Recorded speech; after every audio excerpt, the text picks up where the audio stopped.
जय श्री राम। सच्चे दरबार की जय। श्री बालाजी महाराज की जय। तो पुण्यात्माओं, आज हम आपको एक नए विषय की ओर ले जाना चाहेंगे, ज्ञानी और ज्ञानबंधु। और इसके लिए आज मैं प्रमाण सहित आपको बताऊंगा कि ज्ञानी और ज्ञानबंधु में कौन सा अच्छा है।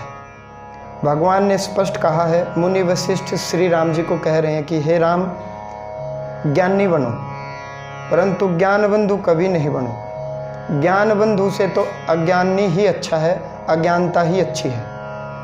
और इसको हम बिल्कुल प्रमाण सहित दिखलाएंगे। आइएगा, अब हम आपको दिखलाते हैं ज्ञानी और ज्ञानबंधु किस प्रकार से। ये श्री योग वशिष्ठ महारामायण है, रणधीर प्रकाशन की है। अभी आपको दिखलाते हैं। ये रणधीर प्रकाशन है, मुद्रक है, संपादक है। और अभी हम आपको ले चलते हैं, ये अध्याय 42 है, निर्वाण प्रकरण उत्तरार्ध।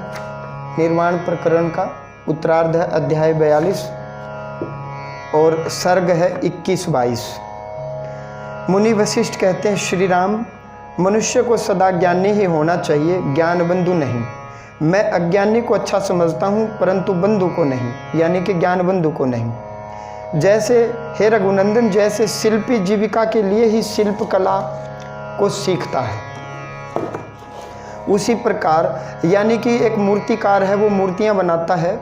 उस मूर्तिकार को केवल मूर्तियाँ इसलिए बनानी है क्योंकि उसकी आजीविका चलती है, वो पेट पालने के लिए मूर्तियाँ बनाता है। उन मूर्तियों के ऊपर चढ़ जाता है, उसको भगवान से, भगवान की पाठ पूजा से कोई मतलब नहीं। उसी प्रकार जो मनुष्य भोगोपार्जन के लिए यानी कि पेट भरने के लिए शास्त्र को पढ़ता है और व्याख्या करता है, किंतु स्वयं शास्त्र के कथनानुसार अनुष्ठान में लगने का प्रयत्न नहीं करता, वह ज्ञानबंधु कहलाता है। ज्ञानबंधु कौन है? कि जो मनुष्य केवल शास्त्र को इसलिए पढ़ता है कि उसको लोगों को मूर्ख बनाना है, पब्लिक को अट्रैक्ट करना है और अपना पेट भरना है, वही ज्ञानबंधु है। शास्त्रों के अभ्यास से जिसे शाब्दिक बोध तो प्राप्त हो गया, यानी कि वेद शास्त्रों को पढ़ के उसने वाक्पटुता, वाणी को अच्छा बना लिया और शास्त्रों की बात को स्वयं अपने ऊपर लागू नहीं किया, उस व्यक्ति को कोई फल नहीं मिलता।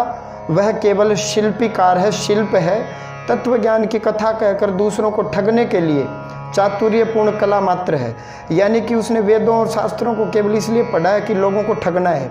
उस कला से केवल जीवन निर्वाह मात्र करने वाला होने के कारण वह पुरुष ज्ञानबंधु कहलाता है। जो केवल भोजन और वस्त्र मात्र से संतुष्ट हो, भोजन आदि की प्राप्ति को इस शास्त्राध्ययन का फल समझते हैं, वे शास्त्रों के अर्थ को शिल्प कला के रूप में धारण करने वाले हैं।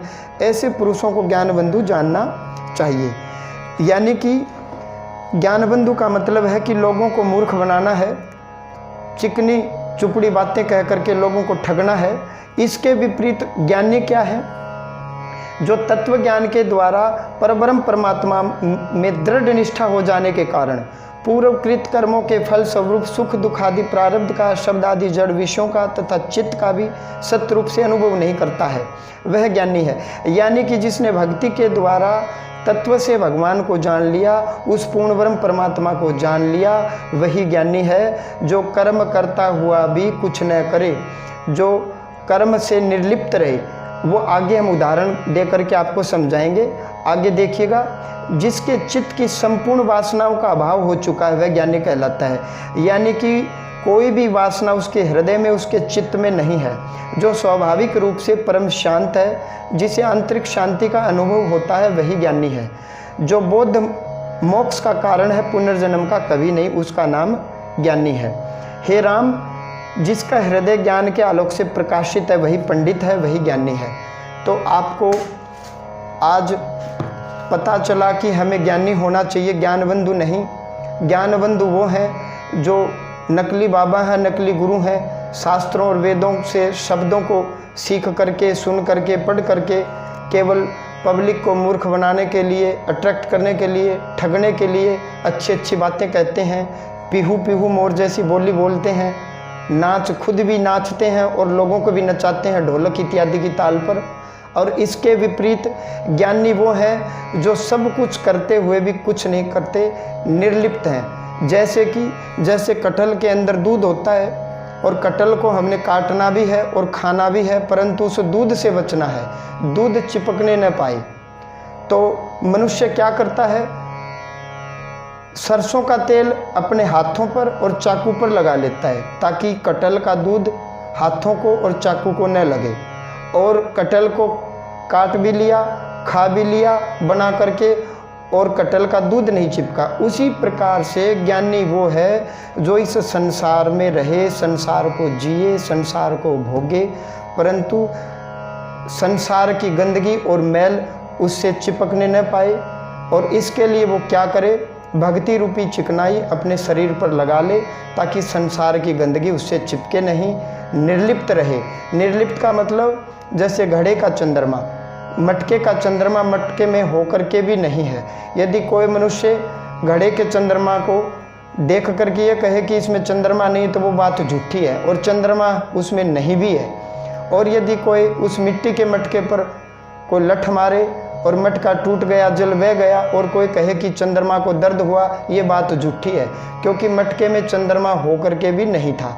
उसी प्रकार से ज्ञानी वही है जिसका चित्त शांत है और जो स्वभाव से ही शांत है, और जिसने अपने चित्त से समस्त वासनाओं को दूर कर दिया, और जिसका हर कर्म मोक्ष के लिए है, बंधन के लिए नहीं है। अतः भक्तों, पुण्यात्माओं, हमें ज्ञानी बनना चाहिए, ज्ञान बंधु नहीं होना चाहिए। और ज्ञान बंधु जो भी है इस जगत में, इस ब्रह्मांड में, आप अपनी बुद्धि और विवेक से निर्णय लें। ऐसे नकली ज्ञान बंधुओं से हम दूर रहें, यही मेरी आपसे सलाह है और यही भगवान से कामना है। श्री राम, सच्चे दरबार की जय।